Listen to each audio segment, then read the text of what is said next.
यहाँ पे आप लोगों की इतनी ठंड में रात कैसे गुजरती है? बहुत तकलीफ़दा गुज़रती है क्योंकि गैस नहीं है और कंबल वगैरह कुछ भी नहीं है।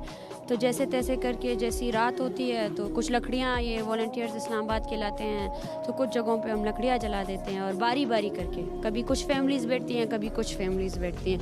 बच्चे होते हैं तो बच्चों के लिए तो ज़्यादा तकलीफ़दा माहौल है, तो बच्चों को हम पहले ही जल्दी सुला देते हैं, कंबली वगैरह उन पर डाल देते हैं और ऐसे डिस्ट्रीब्यूट किया होता है कि सबसे पहले जो बूढ़ी औरतें हैं उनको पहले कंबलों पर डालते हैं। और जब कंबलें क्योंकि रहती नहीं है तो कुछ लोग हमारे अल्टरनेटिव रातों में कुछ हम लोग फीमेल्स जो है ना बैठे रहते हैं पूरी रात, और जब 4 बजे बज जाते हैं तो मतलब 4 बजे के बाद वो सो जाते हैं और फिर वो दूसरे उठकर बैठ जाते हैं। तो ये इस तरह मतलब हम लोग इस तरह चला। यहाँ पे कोयटा से ज़्यादा सर्दी है या कम है? मुझे तो लग रहा है कोयटा से यहाँ पे ज़्यादा सर्दी है, और हम जिस सर्दी से गुजर रहे हैं वो कोयटा में भी हम 4 दिन बैठे थे, लेकिन यहाँ पे उससे ज़्यादा सर्दी है। अच्छा, तो इसके अलावा यहाँ पे आपको क्या मुश्किलात हैं?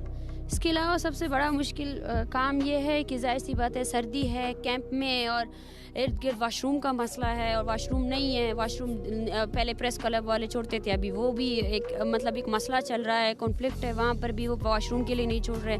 चाय वगैरह उसका भी मसला चल रहा है और एक स्ट्रेसफुल माहौल है। उस स्ट्रेसफुल माहौल में कुछ जर्नलिस्ट आकर बदतमीज़ियाँ करते हैं मुज़ाकरात के नाम पर। हुकूमती ज़िम्मेदारान जो है, साबका हुकूमती ज़िम्मेदारान, वो बदतमीज़ियाँ करते हैं, कुरान लाते हैं, उससे वो एक मुसलसल स्ट्रेसफुल माहौल पैदा हो रही है। अच्छा, अब एक सवाल पैदा होता है कि ये तकरीबन 100 से ज़्यादा मिसिंग पर्सन्स की फैमिली है। जी हाँ, यहाँ पे अभी इस्लामाबाद में 100 से ज़ायद मिसिंग पर्सन्स की फैमिली। इसमें औरतें, बच्चे, बूढ़े सब मुझे नज़र आ रहे हैं यहाँ पे।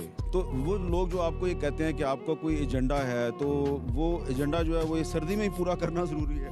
नहीं, देखें, सर्दी हो या गर्मी हो, तकलीफ़ तो तकलीफ़ है, ठीक है ना। सर्दी में भी आप जो गुमशुदा करते हैं, 40 दिनों के दौरान आपने 20 लोगों को और नए जिबरी गुमशुदगी की है। अगर सर्दी का आपको इतना ज़्यादा फ़िक्र होता तो आप बालाच को जो है ना इस सर्दी के मौसम में नहीं मारते। इसका ताल्लुक मौसम से नहीं है, इसका ताल्लुक उस जबर से है जो हर दिन तो अगर बालाच को तुर्बत में ना मारा जाता तो शायद आप लोग ये मार्च शुरू ना करते। देखिए, वो तो एक इग्निशन थी, ये शायद की बात नहीं है, ये तो चल रहे हैं। ये ऐसी फैमिलीज है जो मुसलसल बार इस्लामाबाद में भी आए हैं, जिन्होंने कोयटा में भी धरना दिया है। ये जिबरी गुमशुदगी के ख़िलाफ़ और एक्स्ट्रा जुडिशल किलिंग्स के ख़िलाफ़ एक तहरीक है। हाँ, उसमें बालाच का कत्ल एक यूनिक इस तरह है कि उसको अदालत में पेश किया गया। पहले इन लोगों का भरोसा ये था कि शायद एक इंस्टीट्यूशन है जो जिबरी गुमशुदा कर रही है, दूसरे इंस्टीट्यूशंस कुछ इख्तियार रखते हैं कि जो लोग अदालतों में पेश होते हैं उनको इंसाफ दिया जा सके।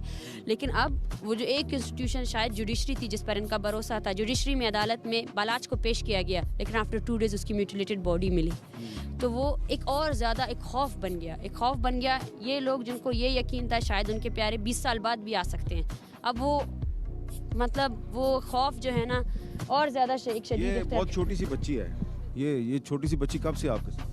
ये तकरीबन 40 दिनों से हमारे साथ है, और ये 3 महीने की थी जब इसकी जो वालदा है सीमा बलोच अपने भाई के लिए 7 सालों से जद्दोजहद कर रही है। 3 महीने से ये एहतिजाजी कैंपों में है। ये अपने मामों की तस्वीर जो है इस बच्ची ने उठाई हुई है।